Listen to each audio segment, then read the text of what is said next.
Assalamualaikum warahmatullahi wabarakatuh. Waalaikumsalam warahmatullahi wabarakatuh. Baru nampak pengusahanya. Alhamdulillah wa syukurillah wa la hawla wa la quwwata illa billah. La nabiyya ba'da. Allahumma shalli ala sayyidina Muhammad wa ala ali sayyidina Muhammad.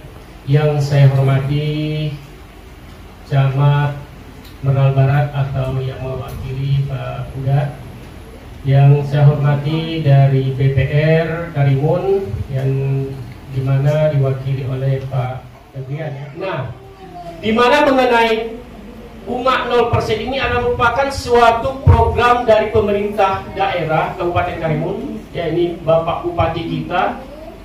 Bagaimana supaya para pengusaha mikro kecil menengah ini bisa bangkit dari keterpurukan yang dulu kita rasakan tahun-tahun yang setelah atau pasca pandemi ini yang sudah mereda dan hilang, mudah-mudahan tidak ada lagi kembali ke bumi yang tercinta ini. Nah, jadi pemerintah daerah berusaha bagaimana untuk membangkitkan perekonomian Kabupaten Karimun. Pemerintah membuka sedikit jalan supaya kita semua mulai bergerak menaik tangga yang lebih tinggi, supaya lebih makmur, supaya masyarakat ini lebih sejahtera. Jadi perekonomian kita yang dulu mulai anjlok, alhamdulillah saat ini kita mulai bangkit kembali. Nah, jadi pemerintah support terus dengan anggaran yang ada, bagaimana supaya usaha kita ini maju. Nah, jadi contohnya seperti saat ini subsidi bunga 0%, di mana para pengusaha kecil tidak dikenakan lagi bunga, tidak perlu mikir lagi bunganya, cukup membayar pokoknya saja. Setiap bulannya kita sudah selesai. Namun cara itu semua ada persyaratannya, ada ketentuannya yang perlu kita ikuti. Untuk mendapatkan tadi pinjaman 0% bunganya, tetap kita ikut aturan. Kalau bagi kami Dinas Koperasi mewakili pemerintah daerah, ketentuan yang harus Bapak Ibu laksanakan apabila ingin meminjam uang tersebut, 3 yang kami masukkan dalam persyaratan itu. Namun hanya 1 yang dimasukkan dalam persyaratan di bank, tapi 2 ini tetap kami pantau. Apa itu yang 3 yang kami berikan? Yang pertama, Bapak Ibu usahanya harus terdaftar di Dinas Koperasi. Jadi bagaimana kalau sekarang belum terdaftar? Tinggal pergi ke Dinas Koperasi usaha mikro perdagangan sana, tidak perlu bayar untuk daftar. Pergi saja di sana bidang koperasi usaha mikro. Pak, Bu, ada di sana. Bagaimana kalau saya ingin mendaftar usaha mikro? Katanya suruh mendaftar. Oh, daftar saja, bagus.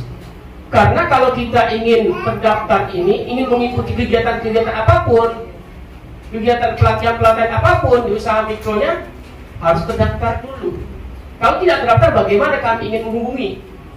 Bagaimana kami ingin tahu Bapak Ibu usahanya apa? Jadi daftarkanlah bagi yang belum. Saya rasa sudah, ada yang sudah, Bu? Sudah. Yang belum? Masih ada juga, masih banyak. Yang sudah berapa orang? Satu orang aja. Bayar tak, Bu?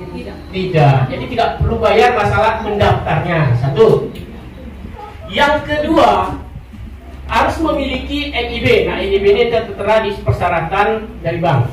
Karena NIB ini nomor induk berusaha, di mana NIB ini sudah sekarang nasional cakupannya, artinya semua pengusaha kecil harus juga memiliki NIB. Bagaimana cara mendapatkan NIB? Nanti akan dijelaskan teman kita yang ada di sebelah saya. Bayar tak, Pak?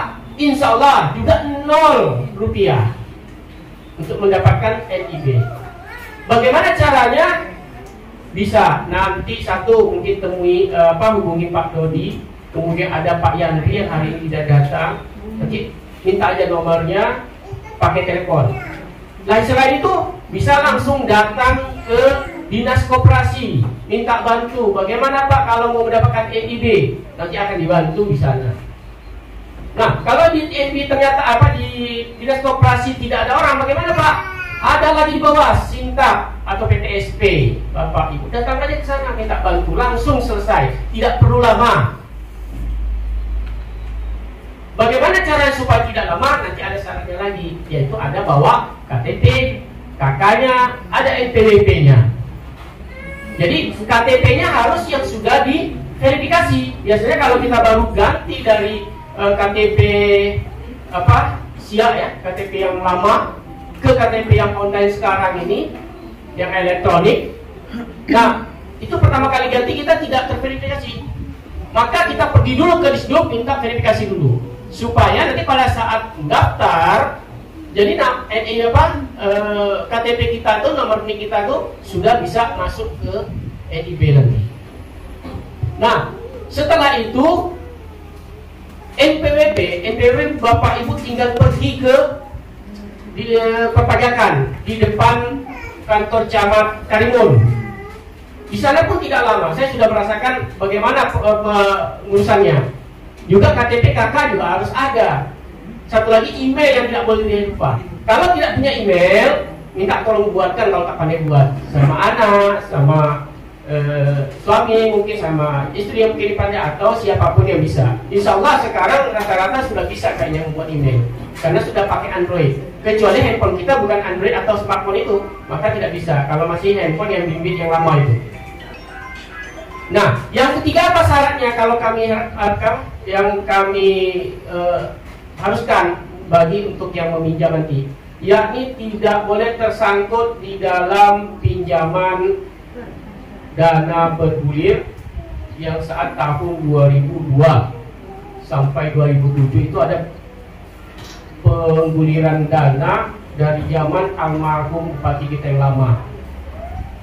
Nah itu, jadi itu harus lunas dulu kalau ada yang tersangkut itu, karena data nama bapak ibu masih ada sama kami. Nah bagaimana kalau supaya tidak tersangkut? Ya lunasilah itu dulu, insya Allah selesai. Jadi itu 3 yang kami harapkan. Yang 2 ini, 1 kali terdaftar di dinas koperasi, kemudian tidak tersangkut dalam dana bergulir. Ini tidak dituliskan di dalam syarat ya. Namun kami akan meriksa itu kembali. Nah jadi setelah itu kembali ke bank nantinya, akan dijelaskan oleh bank syarat yang lainnya. Tidak banyak, mempermudah, tidak sulit, tidak sampai menggadaikan rumah misalnya, atau jaminan SP rumah, tidak. Insya Allah akan dipermudah karena juga tidak besar. Oh, bagaimana? Kenapa tidak besar pinjamannya? Karena kita untuk penyamarataan seluruh Kabupaten Karimun merasakan dulu. Apabila nanti baik, mungkin pembayarannya baik, peminjamnya banyak, ada kebijakan, insya Allah kita usahakan kebijakan yang lebih baik, mungkin lebih besar dari yang sekarang. Baik, itu yang saya dapat sampaikan mengenai dari pemerintah daerah mengenai